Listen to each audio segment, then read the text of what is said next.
Sweetie, try Mom's card. There's roughly $130,000 saved, my son suggested. Handing my card to his wife, without my consent, she stormed into the mall and stuffed her cart with gadgets, designer clothes, and luxury perfumes. At checkout, the total hit $82,000. She swiped the card, stared at the screen, and said, "Sorry, but this card is—" What if the people you loved most, the very ones you poured your entire life into, saw you not as a mother, but as a bank account, a live-in maid, a burden? Imagine hearing your entire life's work, your dignity, being casually handed over to be spent and squandered. That's exactly where my story begins. The aroma of sautéing onions usually brought me a quiet comfort, but that morning, the scent of fear and betrayal hung heavier in the air of our meticulously kept, yet stifling, suburban kitchen. My hands, dusted with flour from kneading dough, suddenly felt cold, clammy.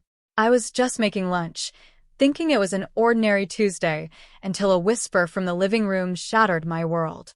"Honey, use Mom's card. She's got like $130,000 saved up." David's voice. My son's voice. And it felt like the floor had opened up beneath my feet. Those words cut through the wall and hit me in the chest like a closed fist. I couldn't believe what I'd just heard. My own son, the child I carried for 9 months, the one I nursed and raised alone after his father left us, was casually handing my bank card over to Tiffany, his wife, as if it were his own. As if that $130,000, which cost me 40 years of work, of ruined knees from scrubbing other people's floors, of tired eyes from sewing until dawn, somehow belonged to him. I dropped the rolling pin on the counter and stood there, paralyzed. My heart was beating so hard I could hear it in my ears. "Are you sure, sweetie? She won't get mad?" Tiffany asked, that sweet, saccharine voice she used when she wanted something. A voice I knew all too well after 15 years of watching her manipulate my son. "My mom won't say a thing.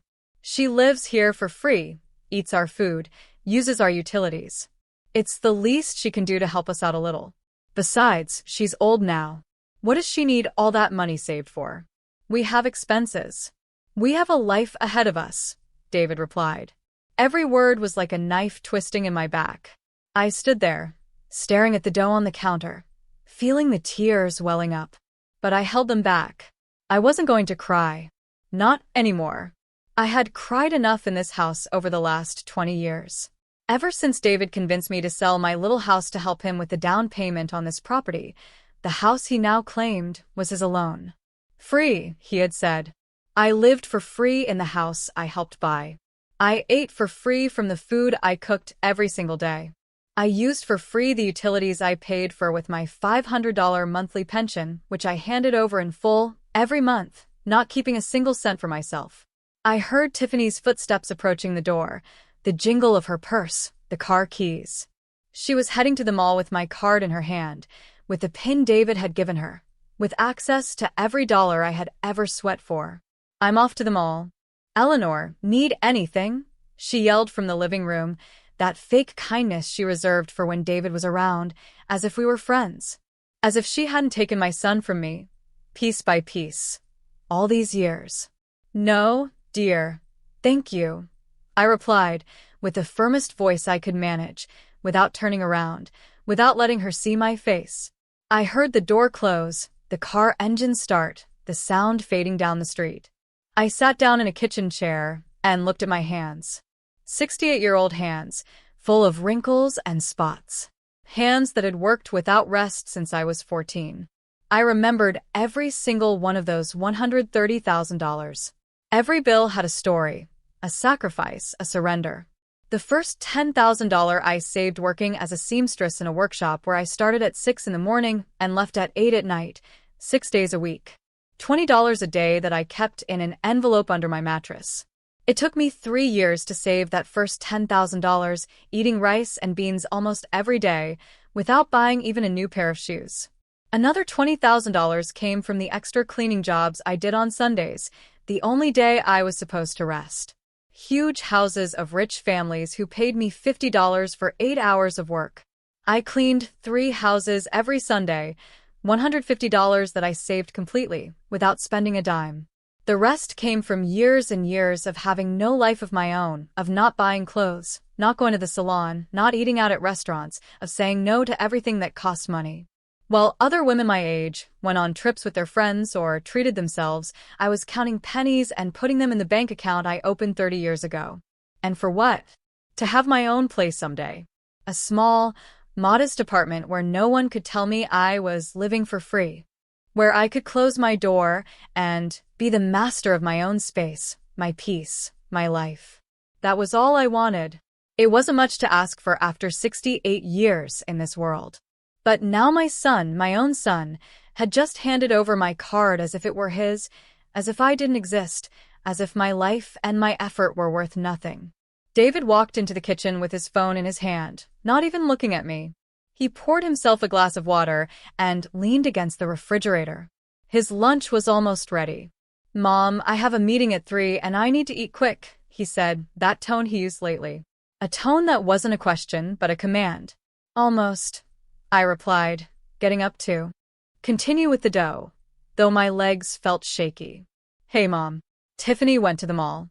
We needed a few things for the house," he said without looking up from his phone, as if it were the most normal thing in the world. I didn't answer. I kept kneading, pressing the dough harder than necessary, feeling the anger and pain mixing in my chest. "Did you hear what I said?" David asked, now looking at me. "Yes, I heard," I said without turning. "And any problem?"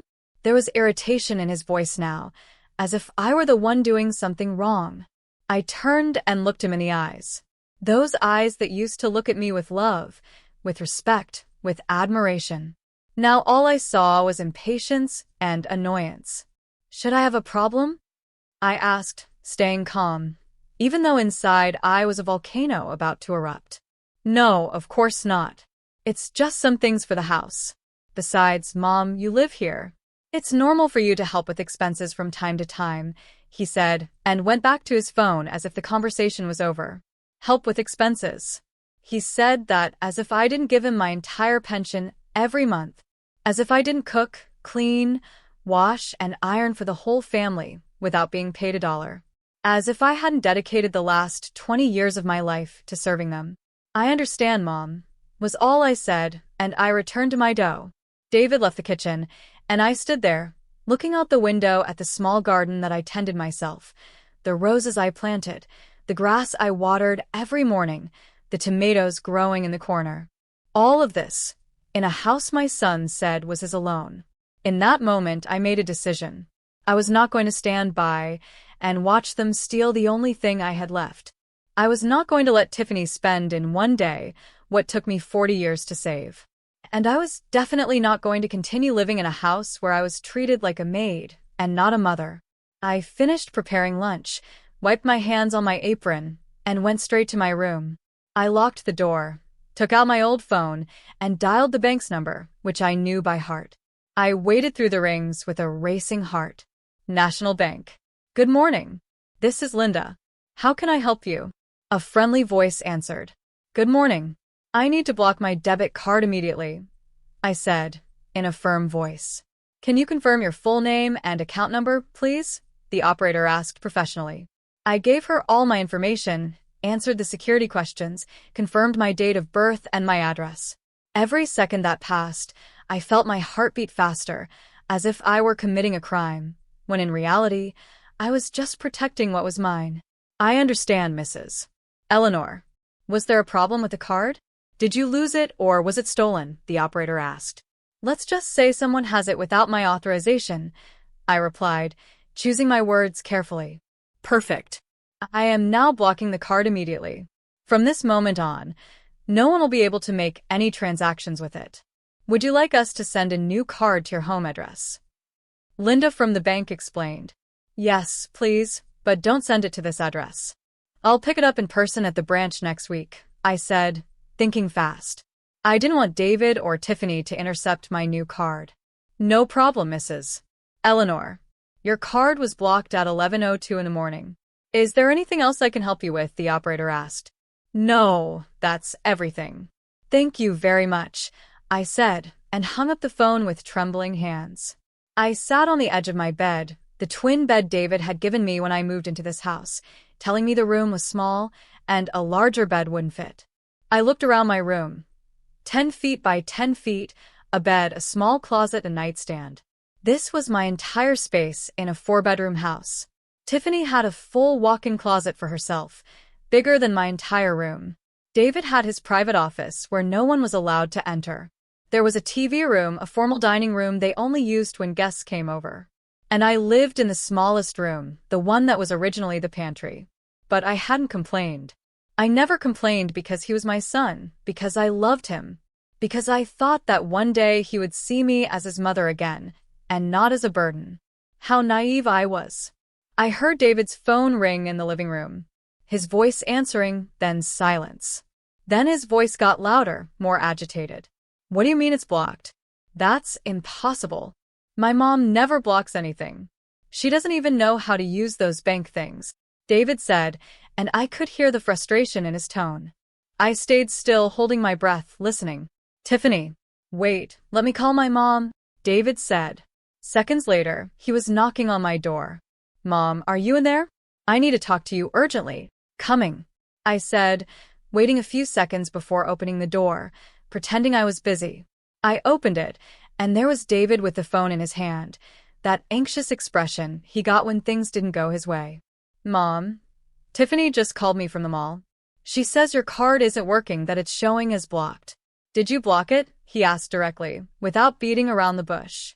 I looked him in the eyes, and for the first time in 20 years, I wasn't afraid to tell the truth.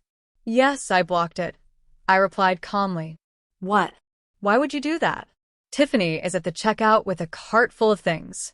She's being completely embarrassed, David said, raising his voice. I didn't give her permission to use my card. That money is mine, I said, maintaining my composure. Mom, don't start with that now. Tiffany was just going to buy a few things we need for the house. It's not a big deal. Call the bank and unblock the card right now, David ordered with that authoritarian tone he had developed over the years. No, I said simply. David fell silent, looking at me as if he couldn't believe what he had just heard. It was probably the first time in 2 decades that I had said no to him. What do you mean, no? Mom? You're not understanding. Tiffany is waiting at the mall with $82,000 worth of purchases. Do you have any idea how embarrassed she is right now? David said, his face now red with anger. $82,000, I repeated slowly, feeling the words burn my throat. David, she was going to spend $82,000 of my money without even asking me. It's for the house, Mom. A new TV, a living room set, appliances that we need to replace. It's not like it's just for her, David explained, as if that justified everything. I did not authorize those expenses. I saved that money working for 40 years. It's not family money. It's my money, I said with a firm voice, though I was shaking inside. Mom, you live in this house. You use the electricity, the water, the gas, the internet. All of that costs money. Or, do you think it's free? It's only fair that you contribute, David said, crossing his arms. I give you my entire pension every month. $500 that you never give back. I cook, I clean, I wash, I iron. Isn't that contributing? I asked, feeling my voice break. But I stood my ground. That $500 doesn't even cover your food expenses. Mom, you're being selfish. You have $130,000 saved up that you're not using for anything. What do you want it for? What are you going to do with it at your age? David said. And those words hurt me more than any physical blow. At my age, as if at 68, I no longer deserve to have dreams, plans, dignity. That money is to buy my own apartment and stop being a burden to you, I said. And I saw David's eyes widen in surprise. What are you talking about? Nobody said you're a burden, David replied. But his voice didn't sound convincing. You just said it 5 minutes ago, in the living room. You told Tiffany I lived here for free, that I ate her food, that I used her utilities, that I was old and didn't need that much money, I said. And I saw David's face go pale as he realized I had heard everything. There was a long, uncomfortable silence. David opened his mouth several times as if trying to find words, but nothing came out. Mom, I didn't mean it like that, he finally said, but without looking me in the eye. But you said it, and you thought it.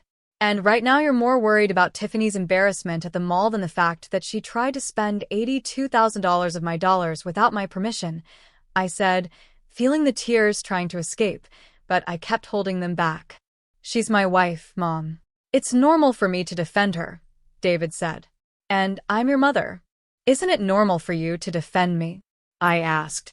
And the question hung in the air between us like a ghost. David fell silent again. He looked at his phone. Then he looked at me. Then he looked back at the phone. I could see the conflict on his face. The battle between his conscience and his loyalty to Tiffany. Mom, please, just unblock the card for today. Tiffany is already there. She's already picked everything out. We can't leave her looking like a fool. We can talk about this calmly later, David said in a softer tone, now trying to manipulate me with guilt. No, David. And tell Tiffany to come home. The three of us need to talk, I said with a firmness I didn't know I had. Mom, don't make this bigger than it is. Please, David pleaded. I didn't do anything. You're the ones who took my card without permission. You're the ones who are planning to spend my money as if it were yours. I'm just protecting what belongs to me, I said, and I took a step back to close my bedroom door. David stood in front of my closed door. I heard him knock gently with his knuckles. Mom, open up, please. Don't be mad, he said in that voice he used when he was a boy and did something wrong. The voice that used to melt my heart, but now just made me angry. I didn't answer. I sat on my bed and waited. I heard his footsteps walking away. I heard him talking on the phone with Tiffany in a low voice. I heard him explain that I had blocked the card. I also heard Tiffany's screams from the other end of the phone, so loud they came through the receiver. Your mother is crazy. I'm standing here like an idiot in front of all these people. The cashier already called the manager. This is humiliating, Tiffany screamed. And I didn't feel a single ounce of guilt. Let her feel embarrassed. Let her feel what it's like when someone makes you look bad. I had felt embarrassed for 20 years. Every time I was introduced as the mom who lives with us at family gatherings.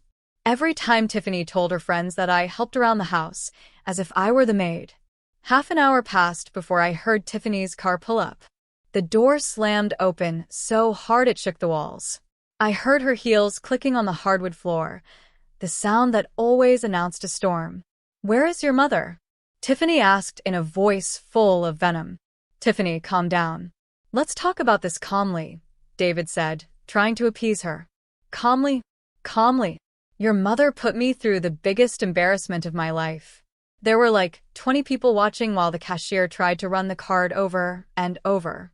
I had to leave everything there and run out. Tiffany screamed, and I could picture her perfectly with her red face and her hands waving in the air. I know, honey, I know. But she heard what we talked about this morning. She's upset, David explained. So, what if she heard? We told the truth. She lives here without paying for anything.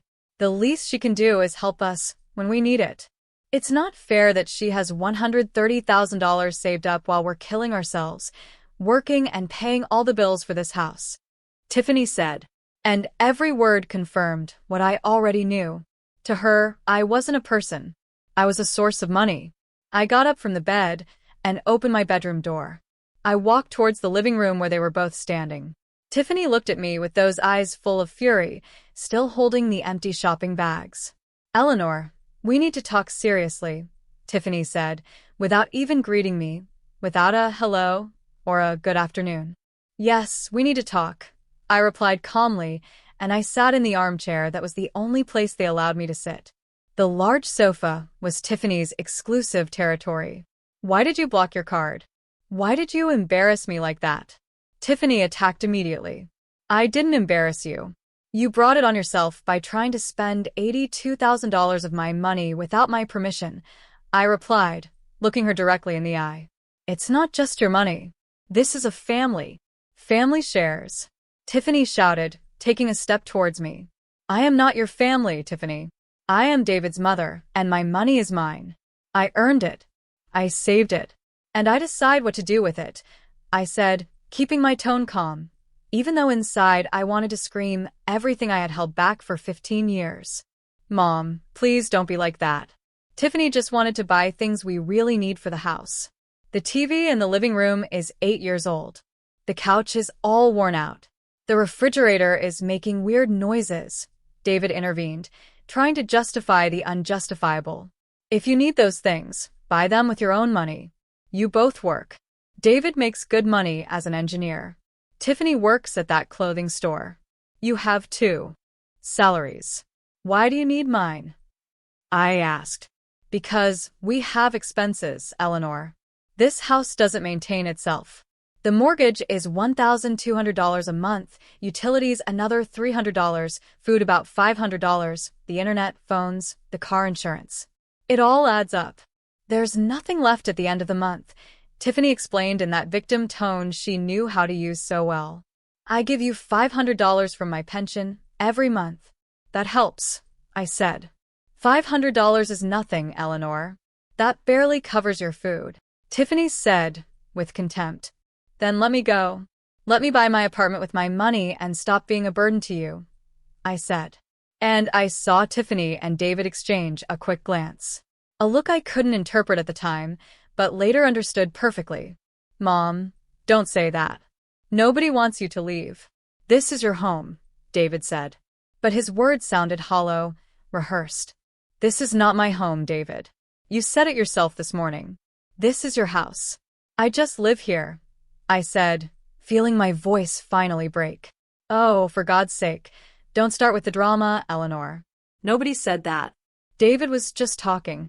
Tiffany intervened, rolling her eyes. He did say it, and he's right. That's why I want to leave. I want my own place where I'm the owner, where I pay my own bills, where nobody makes me feel like I'm a burden, I said. And the tears finally started to roll down my cheeks. Mom, you can't live alone. You're 68 years old. What if you get sick? What if you fall? Who's going to take care of you? David said with that fake concern that angered me more than his insults. I'm 68, not 108. I'm perfectly healthy. I can take care of myself. I did it for 40 years before I came to live here, I replied, wiping my tears with the back of my hand. But it's different now, Mom. You're older now. You need to be with family, David insisted. What I need is respect and dignity, and I don't have that here, I said, getting up from the armchair. Look, Eleanor, let's be honest, Tiffany began, crossing her arms. You have nowhere to go. You have no other family. Your friends are in the same boat as you, or worse. You have no one. If you leave here, you'll end up alone in some sad little apartment, eating alone, watching TV alone, dying alone. Is that what you want? Her words were like slaps in the face, each one designed to destroy what little self-esteem I had left. And the worst part was she was right about something. I didn't have much family. My sister had died 5 years ago, my parents decades ago.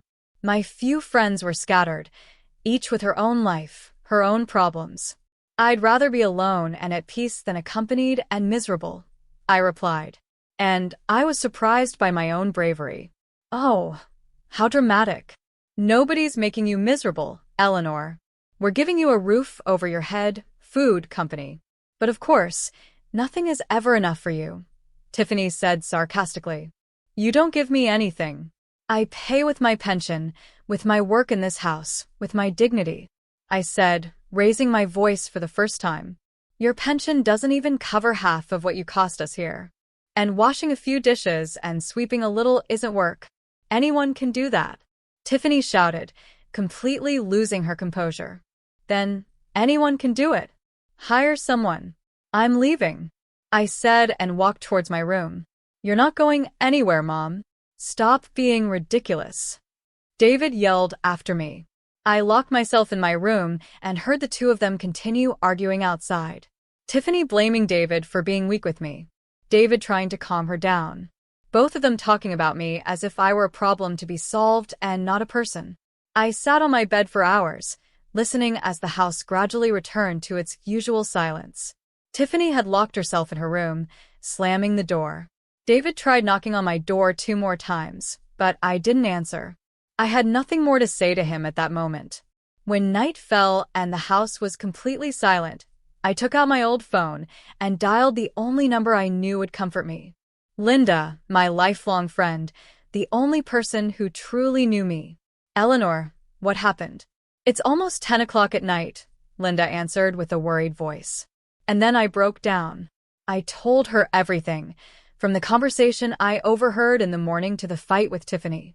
From the $82,000 they tried to spend to the hurtful words about my age and my loneliness. Linda listened without interrupting, letting me cry and vent like I hadn't in years. Eleanor, listen to me carefully, Linda said when I finally ran out of words. Tomorrow morning, you're coming to my house. You can stay with me as long as you need while you look for your apartment. You can't stay there anymore. That house is killing your soul. Linda, I can't impose on you like that. You live in a small apartment. There's no space, I said between sobs. I have a sofa bed in the living room that's more comfortable than being in that house where they don't value you. Tomorrow, Eleanor, tomorrow you pack what you need and you come here. It's not a suggestion, it's an order, Linda said with that firmness she always had when she knew I needed a push. I barely slept that night. I stared at the ceiling of my small room, remembering how I had ended up in that place 20 years ago. David had just married Tiffany and told me they wanted to buy a bigger house, but they couldn't afford the down payment. I had sold my small apartment, that 2-bedroom apartment I had bought with so much effort, and I gave the money to David. $50,000 that represented my entire life's work up to that point. It's a loan, Mom. I'll pay you back in 2 years when I get a raise, David had promised me, his eyes shining with excitement. But 2 years passed, then 5, then 10. And the loan was never mentioned again. When I brought it up, David would get annoyed, saying he gave me a roof and food, that it was worth more than the $50,000. Now I understood that I had been a fool. I had trusted my son blindly, and he had abused that trust. Worse, I had allowed it for 2 decades because I was afraid of being alone. Afraid that David would reject me, afraid of losing the only direct family I had left. But the fear of loneliness couldn't be stronger than my dignity. I couldn't keep living like this. When Friday morning came, I got up earlier than usual. I prepared breakfast as always, left everything ready on the table. But this time, I didn't stay to serve them.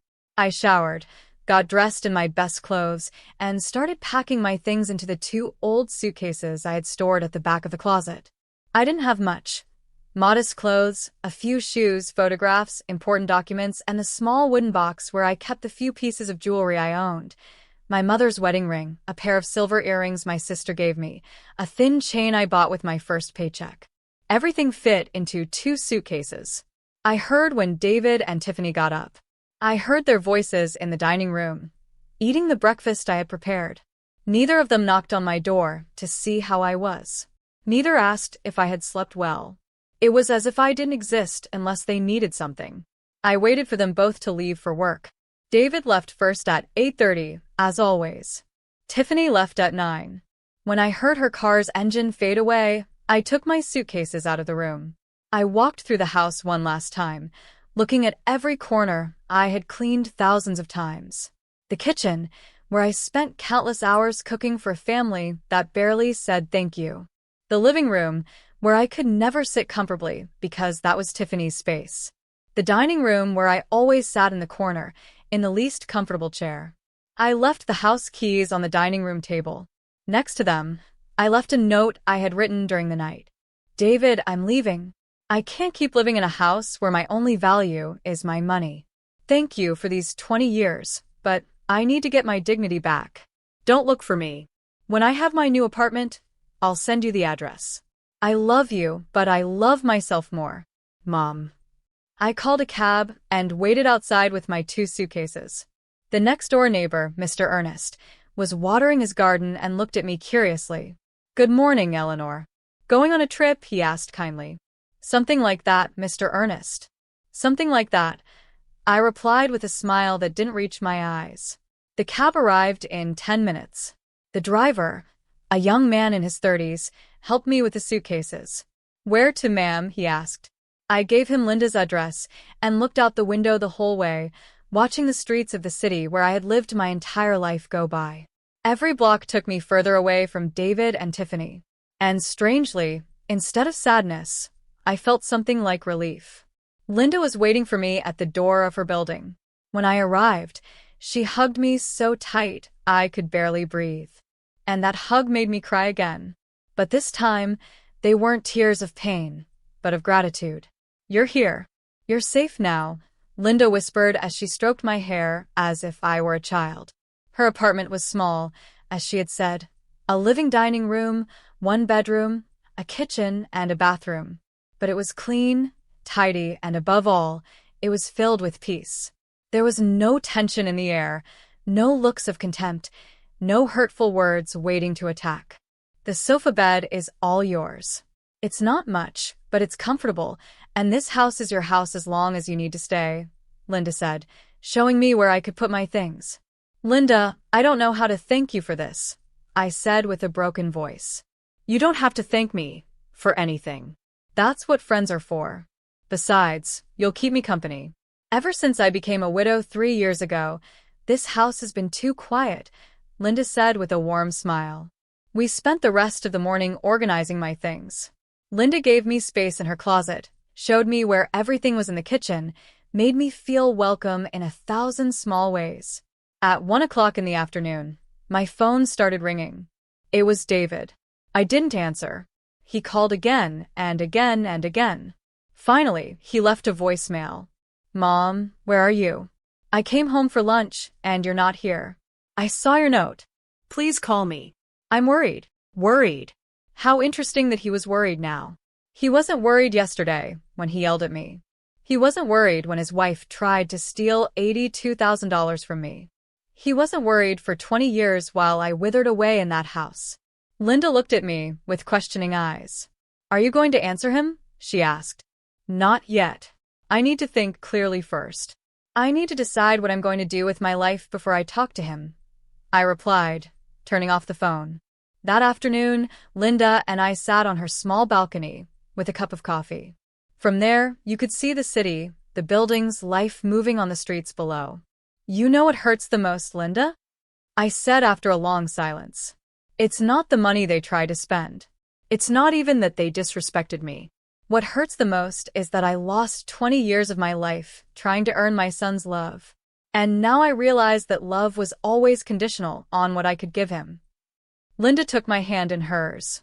Those hands also wrinkled by the years, but strong and warm. "Eleanor, listen to me. You didn't lose 20 years trying to earn his love. You gave 20 years of unconditional love, which is very different. You're not the problem. The problem is that David and that woman didn't know how to value what they had," Linda said wisely. "But I'm his mother. Mothers are supposed to sacrifice for their children," I said, still feeling that guilt that had been instilled in me my whole life. Mothers should love their children, yes, but children should also love their mothers. Love isn't a one-way street, Eleanor. And sacrifice has a limit. When the sacrifice is killing your soul, it's not love anymore. It's self-destruction," Linda replied firmly. She was right. She always was. Linda had been my friend since we both worked in the same textile factory 40 years ago. She knew me better than anyone, had seen my marriage fail, had seen how I raised David alone, had seen how I slowly faded away in that house.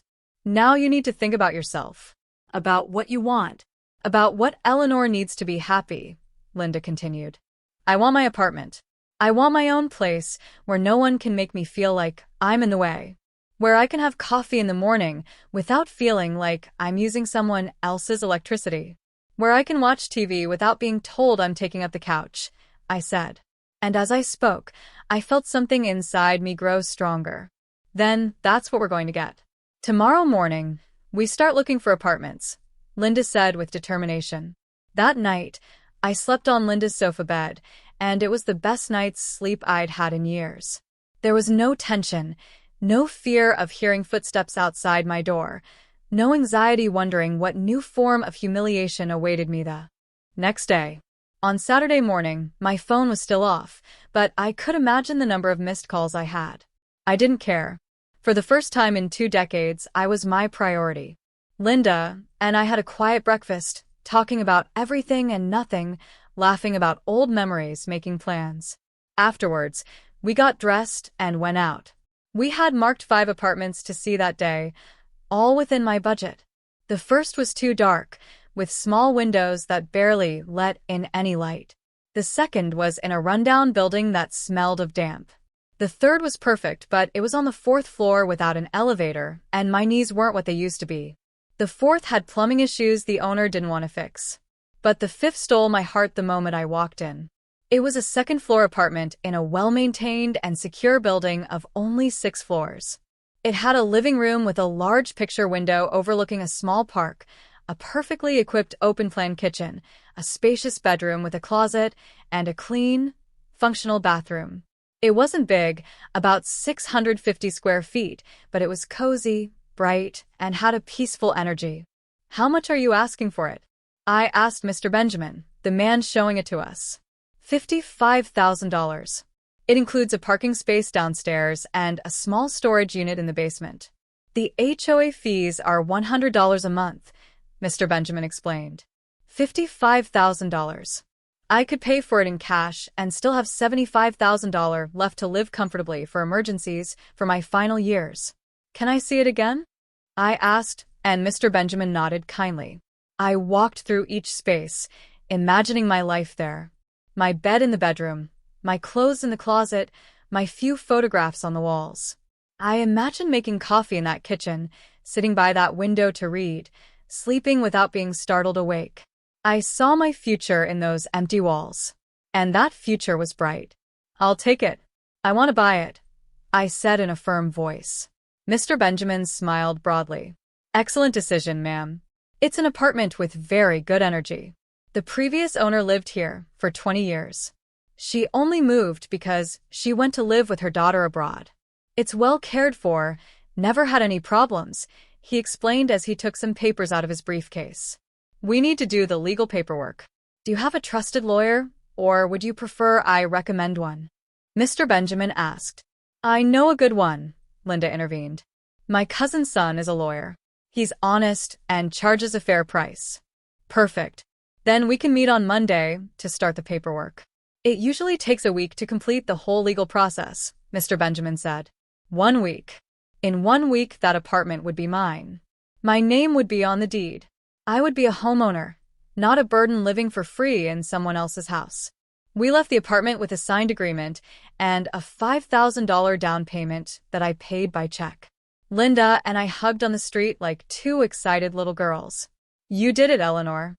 You're going to have your own place," Linda shouted, not caring who heard us. "I did it," I repeated, feeling a huge smile spread across my face. "I really did it." We returned to Linda's apartment, euphoric, making decorating plans, talking about what furniture I would need to buy, what things I could get secondhand to save money. It was then, in the midst of that happiness, that I decided to turn on my phone. I had 32 missed calls from David, 17 from Tiffany, and over 40 text messages. The messages started out worried. "Mom, where are you? Please answer. We're frantic."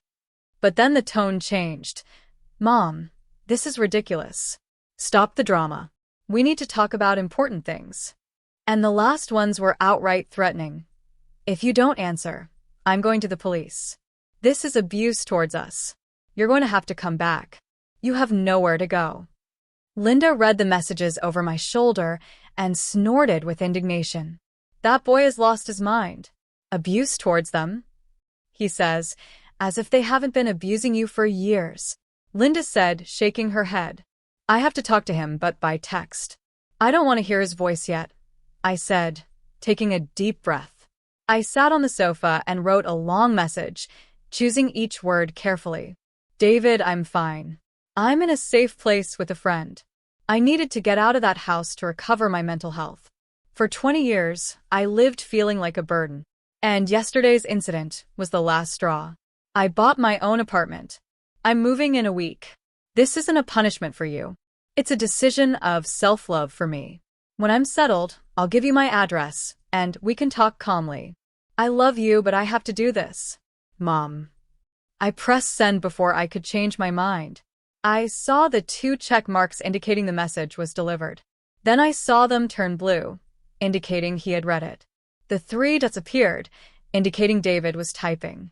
They disappeared. They appeared again. Disappeared again. Finally, his reply came. Mom, this is crazy. You can't just buy an apartment like that. Who's going to take care of you? Who's going to help you if you get sick? Have you thought about that? Besides, Tiffany is very upset. She says you owe her an apology for the embarrassment at the mall. We need you to come home and talk about this like adults. I read the message 3 times. No apology from him. No acknowledgement of what they had done. Just more manipulation. More attempts to make me feel guilty.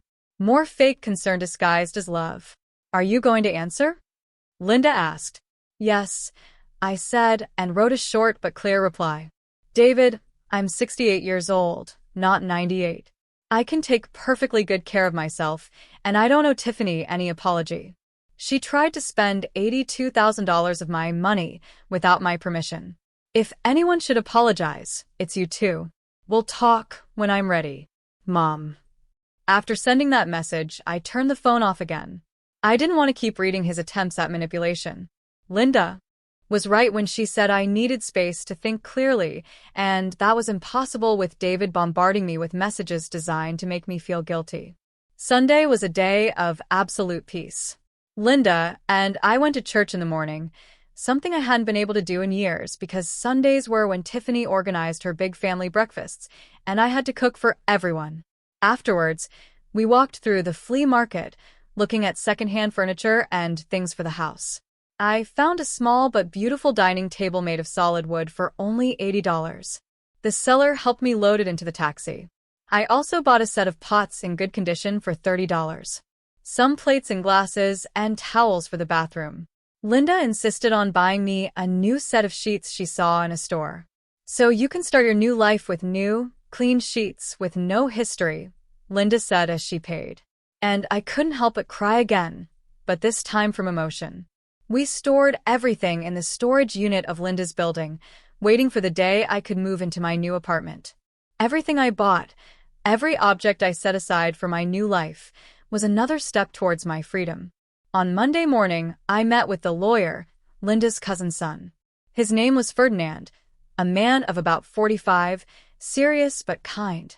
He reviewed all my documents, verified the legal status of the apartment, and explained each step of the process.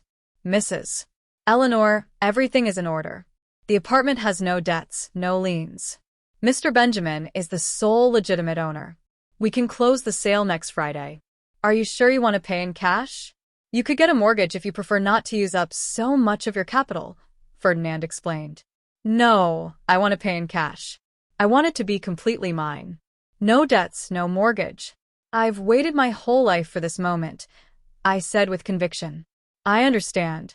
Then on Friday at 10 o'clock in the morning, we'll meet here in my office to sign the deeds. You'll need to bring the payment for $50,000 plus $5,000 for notary fees and taxes. The $5,000 down payment you already made will be deducted from the total, Ferdinand explained, showing me all the papers. $55,000 in total. Less than half of my savings. I could do it, and I would. I left the law office feeling stronger than ever. I walked through the city, observing everything with new eyes. The shops, the parks, the buildings. Everything looked different when you knew you were building your own life and not just surviving in someone else's. When I got back to Linda's apartment, I briefly turned on my phone to check messages. David had sent only one more, and the tone had completely changed. Mom, I talked to Tiffany. She's willing to apologize if you do, too. We can forget this whole misunderstanding if you come home today. We miss you. The house isn't the same without you. Please think carefully before you make a mistake you can't reverse. A mistake I can't reverse? As if buying my own home was a mistake. As if reclaiming my dignity was something to regret. As if 20 years of feeling invisible wasn't the real mistake. I didn't reply. I had nothing more to say to him for the moment. The next few days passed in a mix of nerves and excitement. Linda and I continued buying things for my apartment. A small but comfortable sofa we found at a garage sale for $120. A used but excellent condition queen-size bed for $200.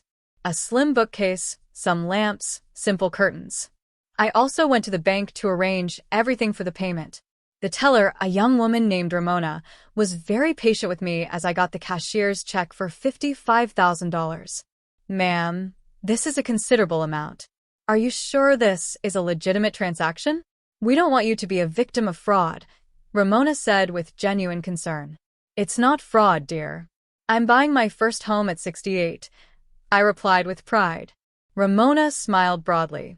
That's beautiful, ma'am. Congratulations. My grandmother also bought her house at 70 after divorcing my grandfather. She told me they were the best years of her life. Ramona shared as she processed the check. Her words gave me hope. It wasn't too late. It was never too late to start over. On Thursday night, the day before signing the deed, David showed up at Linda's building. I don't know how he got the address.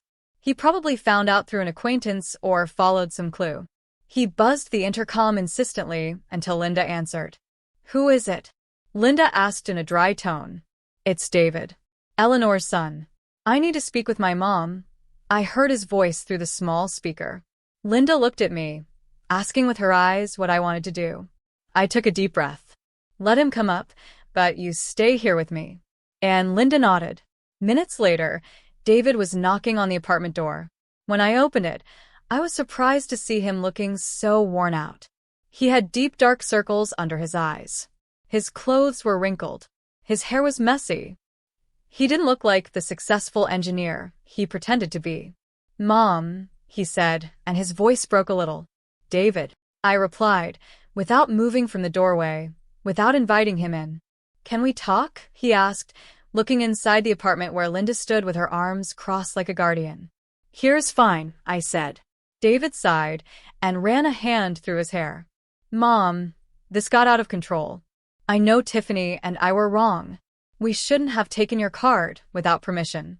But you didn't have to leave like that, without warning, leaving us worried. David began with that tone he used when he wanted to seem reasonable, but was really just trying to manipulate. David, I left you a note explaining exactly why I was leaving. It wasn't impulsive. It was necessary, I replied, keeping calm. But Mom, we're family.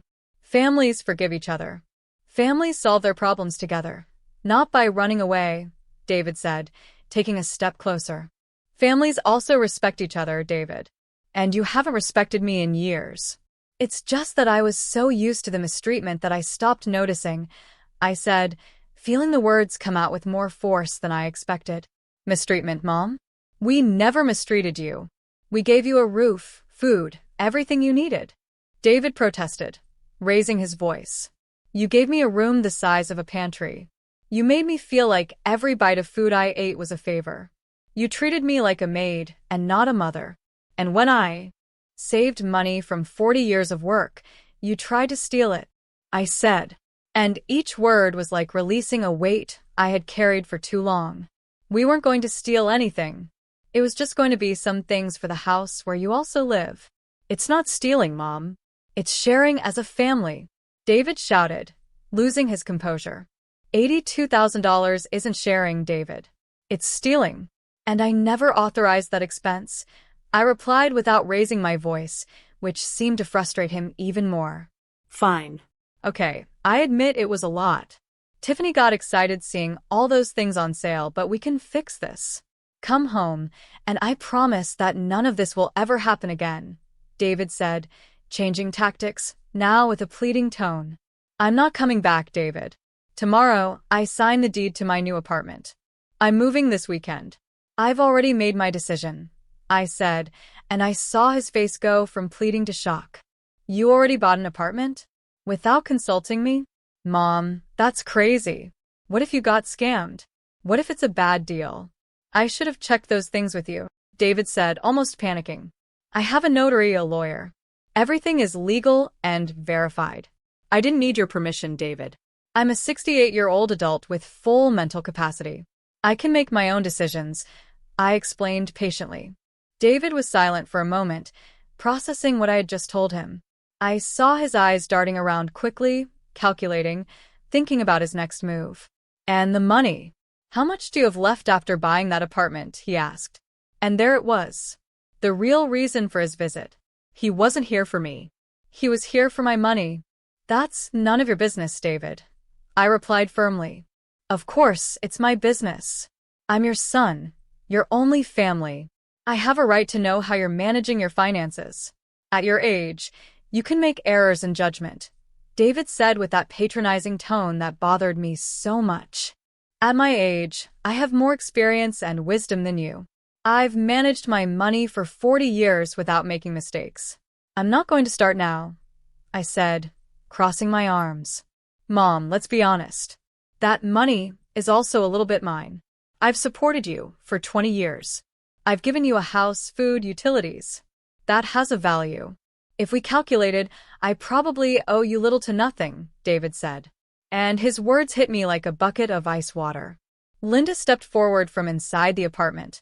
Young man, I think it's time for you to leave. You heard your mother. She's made her decision, and you have no right to her money. Linda intervened with a firm voice. You stay out of this, ma'am. This is between my mom and me. David replied rudely. This is my house, and I can get involved whenever I please. And I'm going to ask you to leave right now, or I'm calling security, Linda said, taking out her phone. David looked at me with a mixture of anger and desperation. Is this what you want, Mom? To break up our family? To let strangers get between us? He asked, pointing at Linda. Linda is not a stranger. She's been my friend for 40 years. She's been by my side in times when you didn't even exist. And no, David, I'm not breaking up the family. The family broke when you stopped seeing me as your mother and started seeing me as your aim.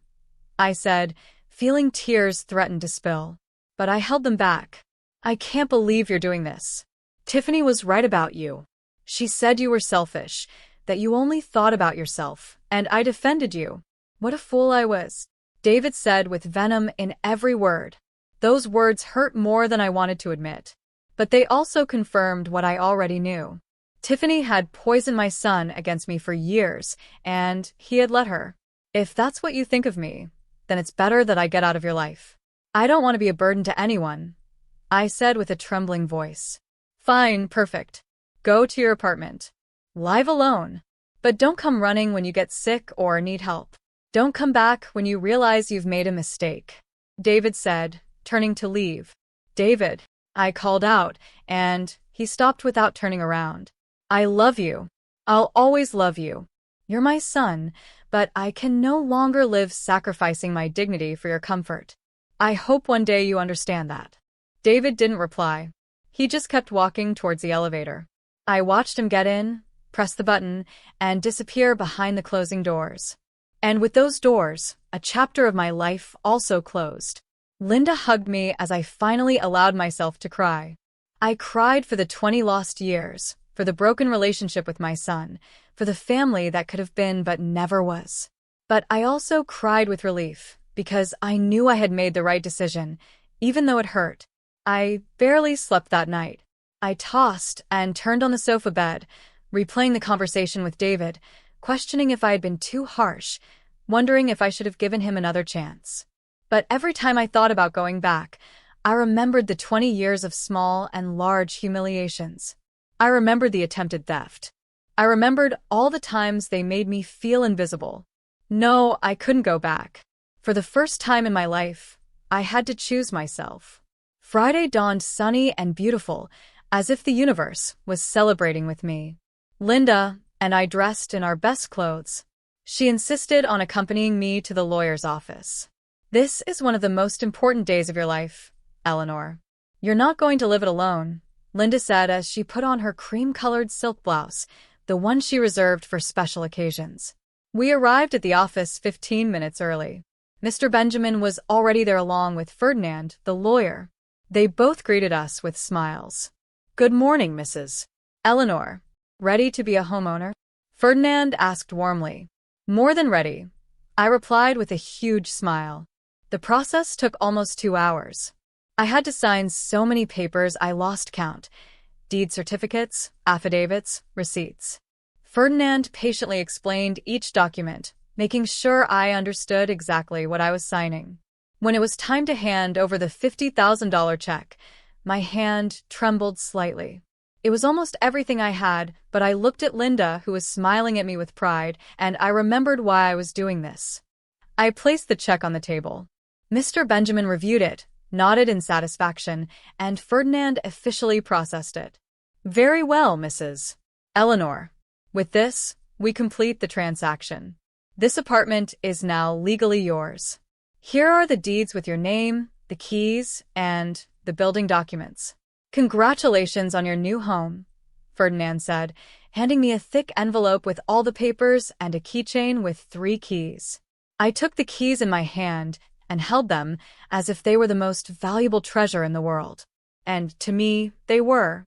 Those keys represented freedom, dignity, independence. They represented the end of a dark chapter and the beginning of something new. Thank you, Ferdinand. Thank you, Mr. Benjamin. You don't know what this means to me, I said, my voice breaking with emotion. Believe me, I do, Mrs. Eleanor. I've seen many transactions in my life, but few with as much emotional weight as this one. I hope you'll be very happy in your new home, Ferdinand said with sincerity.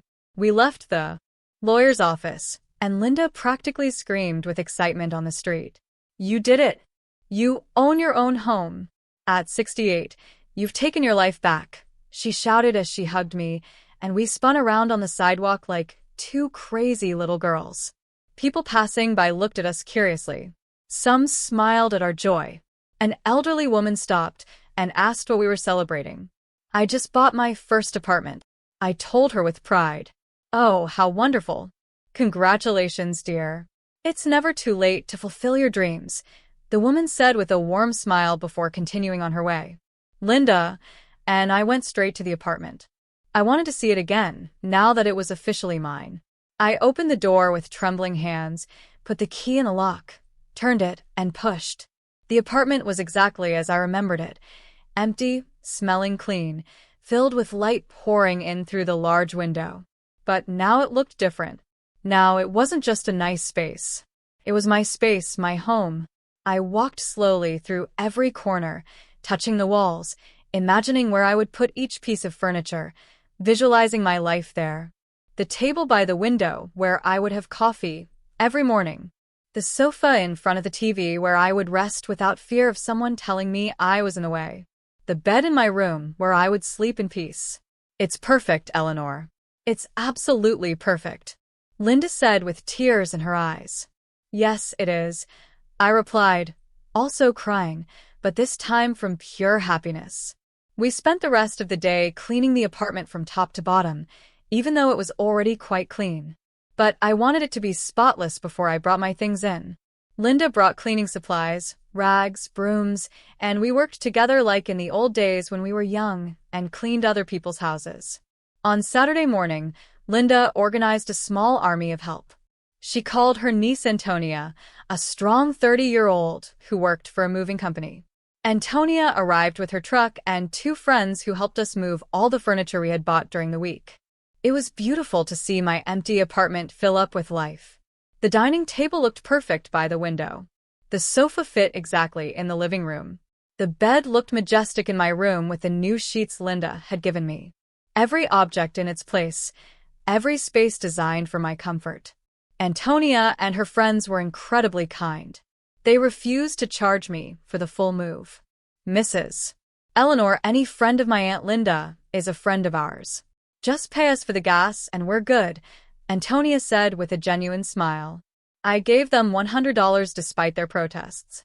It was the least I could do for their help and kindness. By noon, the apartment was completely set up. It wasn't luxurious or modern, but it was cozy and functional. The curtains we bought gave it a warm touch. The few photographs I had, now framed and hanging on the walls, gave it personality. My plants on the small balcony brought it to life. Linda insisted on staying to help me organize the kitchen. We arranged the pots, plates, glasses, and cutlery. Every cabinet had its purpose. Every space was optimized. Tomorrow, we'll go to the market and buy food to fill your refrigerator, Linda said as she wiped the shelves before putting the plates away. Linda, you've already done so much for me. I don't know how I'll ever repay you, I said, feeling overwhelmed by her generosity. You're not going to repay me anything. Friends don't get paid. They support each other. Besides, you do the same for me, Linda replied, hugging me. She was right. I would, but that didn't make me feel any less grateful. That night, my first night in my own apartment, Linda went home after making sure 1,000 times that I would be okay on my own. I stood in the middle of my living room, looking around, still unable to believe that all of this was mine. I made myself a cup of tea in my kitchen, using my teapot, my cup, my water. I sat in my armchair by my window and looked outside. The park was lit with faint streetlights. Some people were walking their dogs. Others were simply enjoying the cool night. For the first time in 20 years, I felt no anxiety. There was no tension in the air. There was no fear of hearing footsteps approaching with complaints or demands. There was only peace, silence, freedom. I allowed myself to cry again. But these tears were different. They were not of pain or anger. They were of relief, gratitude, and hope. I had managed to get out. I had managed to save myself. Sunday was the most peaceful day I'd had in years. I woke up without an alarm, letting my body rest as much as it needed. It was 9 o'clock in the morning when I finally opened my eyes, and the first thing I saw was the ceiling of my own room, in my own house. I got up slowly, without rushing. I made coffee in my kitchen, using the coffee maker I found at a garage sale. The aroma filled the entire apartment and made me smile. I took my cup to the window and sat there for an hour, just looking, thinking, feeling.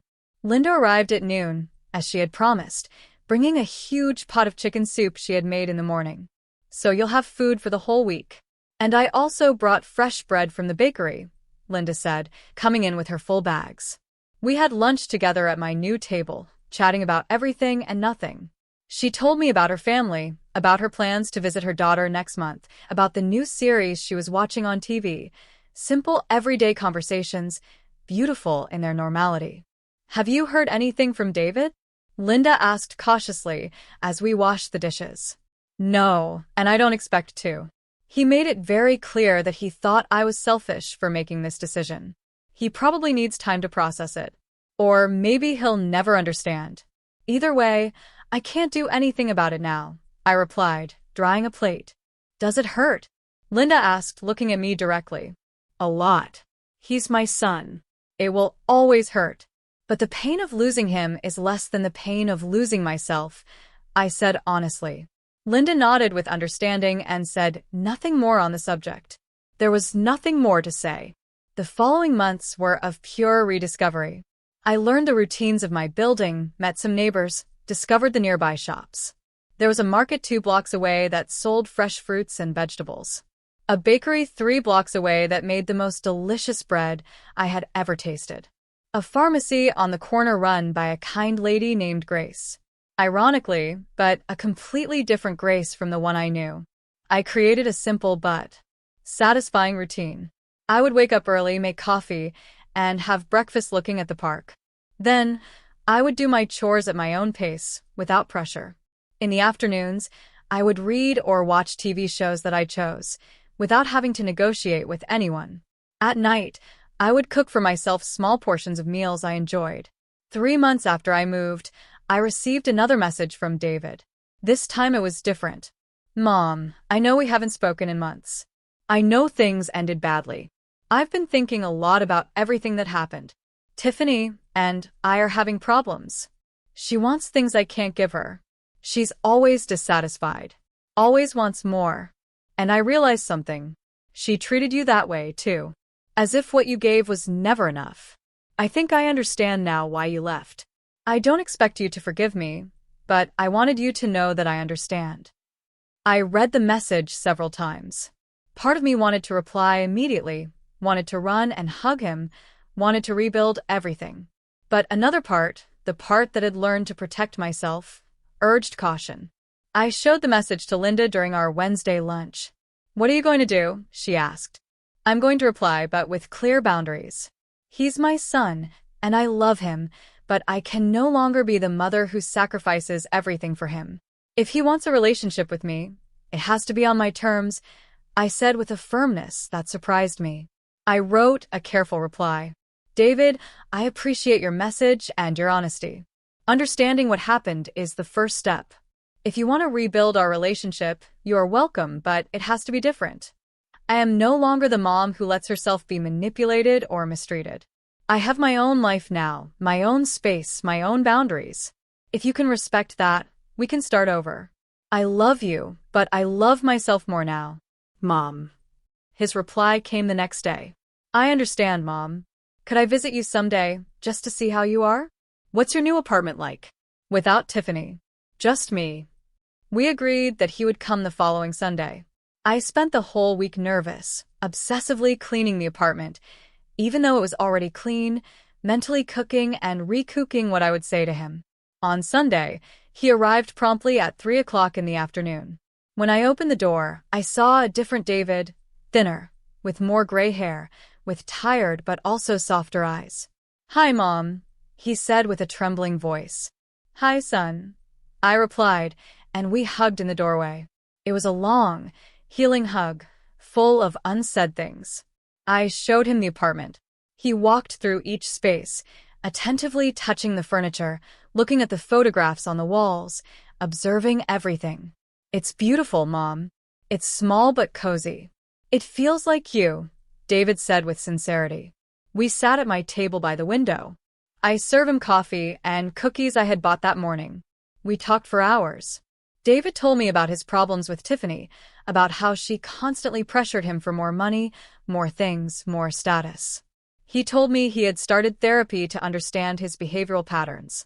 The therapist made me see that I repeated with Tiffany the same thing Dad did to you. I let her treat you badly because I wanted to keep the peace in my marriage, without realizing I was sacrificing my relationship with you, David admitted with tears in his eyes. David, your father and you are two different people. Your father abandoned us. You stayed, albeit in a distorted way. The fact that you recognize it now means you can change, I said, taking his hand across the table. Can you forgive me someday? David asked, looking at me directly. I've already forgiven you, son. Forgiveness isn't for you. It's for me, to free myself from resentment. But forgiveness doesn't mean forgetting or going back to how we were. It means moving forward with healthier boundaries, I explained calmly. David nodded, understanding. Does Tiffany know you're here? I asked. Yes, she didn't like it, but I no longer give her the power to decide over my relationships. That's another change I'm making, David replied with determination. Our relationship after that day was a slow but genuine reconstruction. David started visiting me every 2 weeks, always alone, always respectful of my space and my time. He asked about my life, my activities, my friends. He really listened to me, not just waiting for his turn to speak.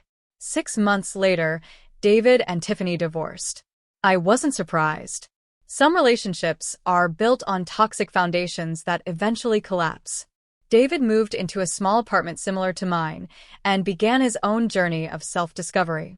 Today, a year after moving into my apartment, I'm sitting in my armchair by the window, watching the sunset over the park. I have $75,000 in the bank, untouched.